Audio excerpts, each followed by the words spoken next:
Singapore, ये नाम सुनते ही सबसे पहले आपके मन में क्या आता है? डेवलप कंट्री या फिर टूरिस्ट डेस्टिनेशन? यहाँ पे कुछ लोगों के मन में टूरिस्ट डेस्टिनेशन तो आया ही होगा।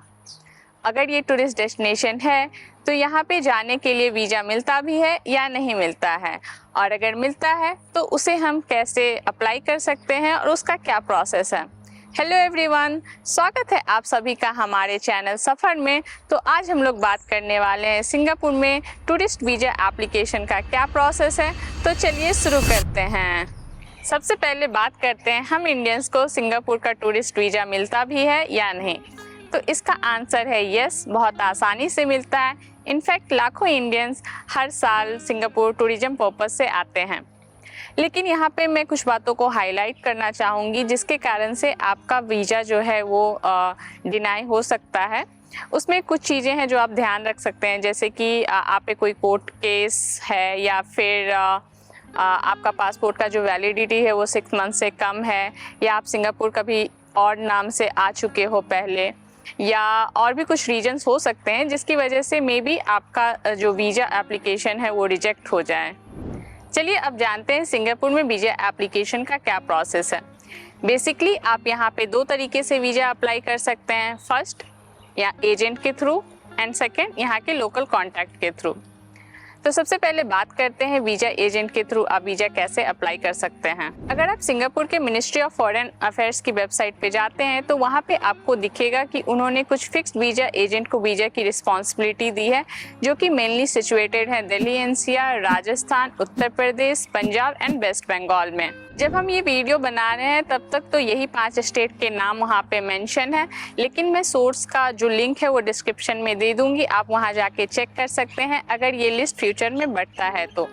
और आप वहाँ से ट्रस्टेड वीज़ा एजेंट की जो भी PDF वगैरह है वो डाउनलोड कर सकते हैं और देख सकते हैं कि आपके एरिया में कौन सा नज़दीकी एजेंट है और आप उसके थ्रू वीज़ा अप्लाई कर सकते हैं। लेकिन ऐसा नहीं है कि अगर आप इन 5 स्टेट में नहीं रहते हैं तो आप सिंगापुर नहीं आ सकते हैं, ज़रूर आ सकते हैं। आप देखिए कि आपके नज़दीकी एरिया में कौन सा ट्रस्टेड वीज़ा एजेंट है तो आप उसके थ्रू ही वीज़ा अप्लाई कीजिए, क्योंकि आपको उन्हें अपने पासपोर्ट देनी होती है और भी अदर डिटेल्स जो है वो आपको देना होगा। तो आप जो वीज़ा एजेंट है उसके बारे में जांच परख जरूर कर लें और किसी ट्रस्टेड एजेंट के थ्रू ही वीज़ा अप्लाई करें। वैसे मैं तो यही सजेस्ट करूंगी कि आप इन ट्रस्टेड वीज़ा एजेंट के पास जाने की ही कोशिश करें। उसके मेनली 2 कारण हैं। फर्स्ट, कि अगर सिंगापुर गवर्नमेंट ने इन्हें वीज़ा की अथॉरिटी दी है तो ये थोड़े ट्रस्टेड माने जा सकते हैं। लेकिन हाँ, इन वीज़ा एजेंट के पास भी आप अपना डिटेल देने से पहले अपनी बेसिक चेक्स ज़रूर कर लें।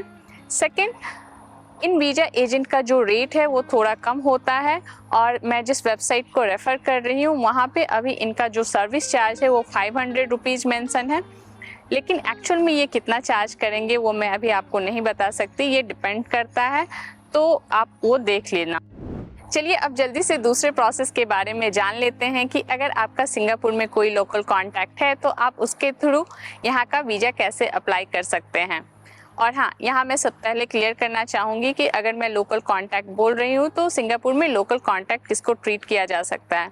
कोई भी पर्सन जो सिंगापुर में PR स्टेटस में रह रहा हो या फिर सिंगापुर सिटीजन हो, आप उसे ही लोकल कॉन्टैक्ट की तरह ट्रीट कर सकते हैं। कोई भी पर्सन जो कि सिंगापुर में एम्प्लॉयमेंट पास पे है या फिर S पास होल्डर है या फिर स्टूडेंट पास पे है, आप उसको लोकल कॉन्टैक्ट की तरह ट्रीट नहीं कर सकते। उनके पास वीज़ा अप्लाई करने के लिए, उसमें हेल्प करने के लिए कोई भी अथॉरिटी नहीं होती है। तो सबसे अच्छा ये है कि अगर आपका सिंगापुर में कोई फ्रेंड है जो कि PR है या फिर सिटीजन है तो आप उनके थ्रू अपना वीज़ा अप्लाई कर सकते हैं।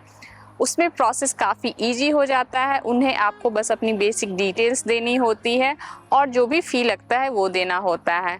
बेसिकली जो फ़ी है वो $30 पर पर्सन पड़ता है अगर आप वीज़ा अप्लाई करते हैं तो, और आपका वीज़ा जो है वो 3 वर्किंग डेज़ के अंदर आ जाता है, आइदर अप्रूव्ड और रिजेक्टेड। तो सबसे पहले बात करते हैं दोनों ही प्रोसेस में डॉक्यूमेंट्स क्या क्या लगते हैं। जो सबसे मेन इम्पॉर्टेंट है वो है आपका पासपोर्ट। आपका पासपोर्ट रेडी होना चाहिए और उसकी वैलिडिटी जो है वो 6 मंथ से ज़्यादा होनी चाहिए। और हाँ, अगर आप किसी लोकल कॉन्टैक्ट के थ्रू वीज़ा अप्लाई कर रहे हैं तो उन्हें आपको बस पासपोर्ट की बेसिक डिटेल्स देनी पड़ती है, और अगर आप एजेंट के थ्रू जा रहे हैं तो आपको उन्हें अपना पासपोर्ट देना पड़ सकता है।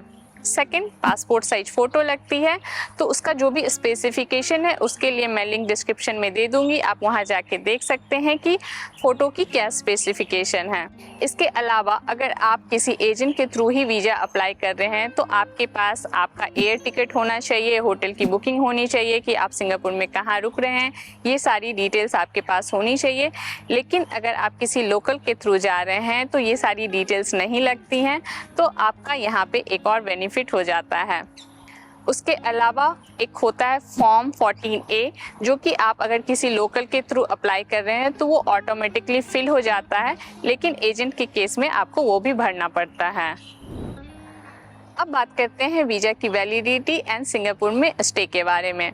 तो मोस्टली जो वीज़ा की वैलिडिटी होती है वो 9 वीक्स की होती है और आप सिंगापुर में 30 डेज़ के लिए स्टे कर सकते हैं। किसी केस में अगर आप जो स्टे है वो अपना बढ़ाना चाहते हैं तो आप वीज़ा एक्सटेंशन के लिए अप्लाई कर सकते हैं। तो इसका अप्रूवल जो है वो टोटली आईसीए ऑफिसर के ऊपर डिपेंड करता है। वो आपका केस देखेंगे कि आप किस वजह से यहाँ पे लॉन्गर स्टे करना चाहते हैं, तो उसके ऊपर वो अपना अप्रूवल या फिर रिजेक्शन दे सकते हैं। तो ये सारी बातें हो गई वीज़ा के बारे में। तो अब जल्दी जल्दी अपना बैग पैक कीजिए और सिंगापुर आने की तैयारी कीजिए। इस वीडियो के लिए इतना ही, मिलते हैं आपसे हमारे नेक्स्ट वीडियो में। तब तक के लिए हमारे चैनल को लाइक, शेयर एंड सब्सक्राइब करें और अपने फ्रेंड्स एंड फैमिली के साथ ज़रूर शेयर करें। तब तक के लिए stay safe, stay healthy, take care, bye bye.